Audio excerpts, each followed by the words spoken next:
Stargirl Audio, Chapter 30. This starts out at the very bottom of page 116 on the PDF. Stargirl Chapter 30. As we idled, stunned and silent, in front of Dory Dilson's sign, Susan's parents came and retrieved her from Mr. McShane's car. As in all things, they did not appear especially surprised or emotional over what was happening. Susan seemed in a trance. She sat beside me, staring vacantly at the sign through the windshield. Her hand was no longer holding mine. I groped for words, but could not find them. When her parents came, she allowed herself to be led away.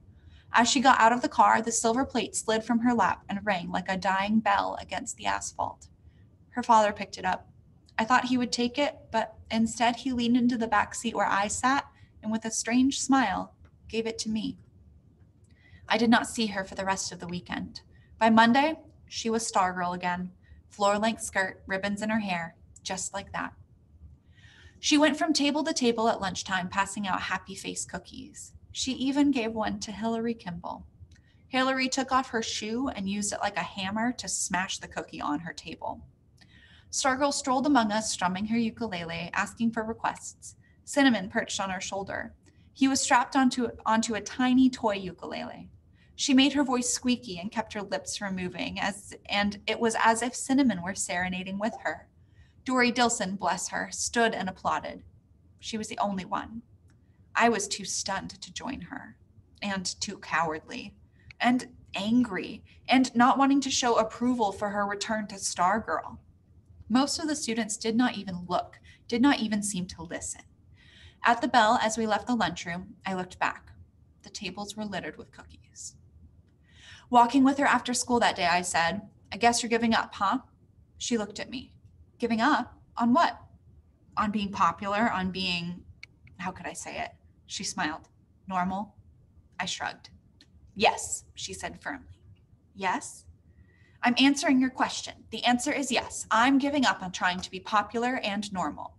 Her face and body language did not seem to match her words. She looked cheery, perky. So did Cinnamon, perched on her shoulder. Don't you think maybe you should back off a little? I said. Don't come on so strong.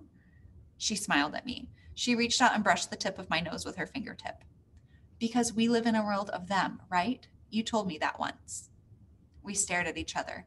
She kissed me on the cheek and walked away. She turned and said, "I know you're not going to ask me to the Ocotillo ball. It's okay." She gave me her smile of infinite kindness and understanding, the smile I had seen her aim at so many other needy souls, and in that moment, I hated her. That very night, as if he were playing a scripted role, Kevin called me and said, "So, who are you taking to the Ocotillo ball?" I dodged. "Who are you asking?" "Don't know," he said. "I don't either." There was a pause on the other end of the line. "Not Stargirl?" "Not necessarily," I said. "You trying to tell me something?" "What would I want to tell you?" "I thought you were a two. I thought there was no question." "So why are you asking?" I said, and hung up. In bed that night, I became more and more uncomfortable as the moonlight crept up my sheet.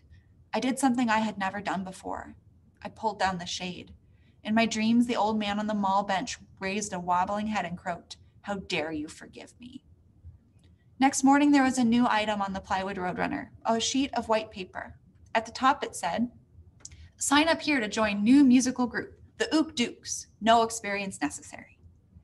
There were two numbered columns for names, 40 in all. By the end of the day, all 40 were filled in, with names such as Minnie Mouse and Darth Vader and the Swamp Thing. The principal's name was there too, and Wayne Parr, and Dory Dilson. "Did you see?" said Kevin. "Somebody wrote in Parr's name." We were in the studio control room. It was May and our hot seats were over for the year, but on some days, we still gravitated to the studio after school. "I saw," I said. He stepped up to a blank monitor, studied his reflection. "So I didn't see your name on the list." "Nope." "You don't want to be an Ook Duke?" "Guess not." We fiddled with the equipment for a while. Kevin walked out onto the stage. He flipped a switch. His mouth moved, but I couldn't hear. I held the soft pad of a headphone against my ear. His voice seemed to come from another world. "She's turning goofy again, isn't she? Worse than ever." I stared at him through the glass. I put down the headphone and walked out. I understood what he was doing. He had decided that it was now okay to say bad things about Stargirl. Permission to do so must have come from my behavior. Apparently, the first to read me was Stargirl herself. I felt the sting from her remark about the Ocotillo ball. Was I that obvious? Classrooms, hallways, courtyard, lunchroom, everywhere I went, I heard her disparaged, mocked, slurred. Her attempt to become popular, to be more like them, had been a total failure. If anything, they detested her more now, and they were more vocal around it about me. Or was I just listening better? She and Dory Dilson, the only Ook Dukes, did a duet in the courtyard one day after school. Stargirl strummed the ukulele and they both sang Blue Hawaii. Clearly, they had been practicing. They were very good. They were also very ignored. By the end of the song, they were the only two left in the courtyard. Next day, they were there again. This time, they wore sombreros. They sang Mexican songs. Cielito lindo, vaya con Dios, my darling. I stayed inside the school. I was afraid to walk on past them, as if they weren't there. I was equally afraid to stand and listen. I peeked from a window. Stargirl was doing her best imitation of a flamenco. The click of castanets came through the window pane. Students walked past, most of them not even glancing her way. I saw Wayne Parr and Hillary Kimball go past, Hillary laughing out loud. And Kevin, and the basketball guys. I realized now that the shunning would never end. And I knew what I should do. I should go out there and stand in front of them and applaud. I should show Stargirl and the world that I wasn't like the rest of them, that I appreciated her, that I celebrated her and her insistence on being herself. But I stayed inside.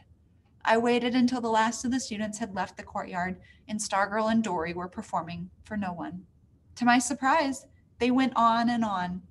It was too painful to watch. I left school by another door.